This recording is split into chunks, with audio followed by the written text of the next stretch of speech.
It is coming up on 5:54, and many of you are making New Year's resolutions this time of the year, right? And the idea of a resolution is to introduce you to something new or better for yourself. So I turned to a great friend of mine for a few great suggestions.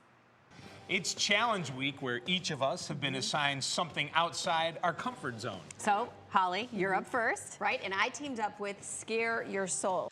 We first introduced you to Scott Simon and his Scare Your Soul movement in 2020.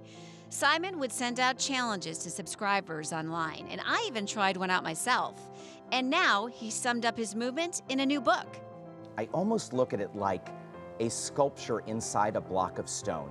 You know, the sculptor's job is to chip away that stone to reveal that sculpture inside. And I think each one of us has that. The book, Scare Your Soul, includes inspiring quotes, interactive mindfulness activities, and places to take notes, all based off Simon's motto of pushing past everyday fears and insecurities. Are we jumping off cliffs? Are we jumping out of airplanes? Are we quitting our jobs and moving, out of the country? And the reality is, it's not really about that. I often say it actually, if you have a fear of heights, for example, which is actually more of a phobia than a fear, but just to make the point, that cleaning your gutters on an 8-foot ladder for a few days actually moves the needle more than jumping out of an airplane at 14,000 feet.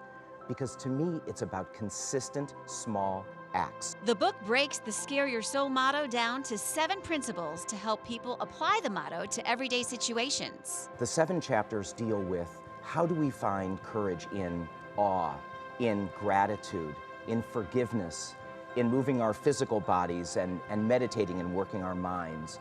How do we find courageous action in curiosity? So it's all about daily life. This is not something that anybody can't do. It's uniquely human.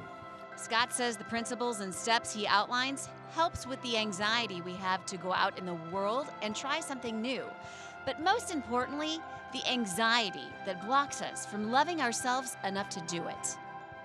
That love towards yourself is just as important or more than love to other people, because we need that foundation to be able to give to the rest of those in our lives and in our communities and essentially to our world.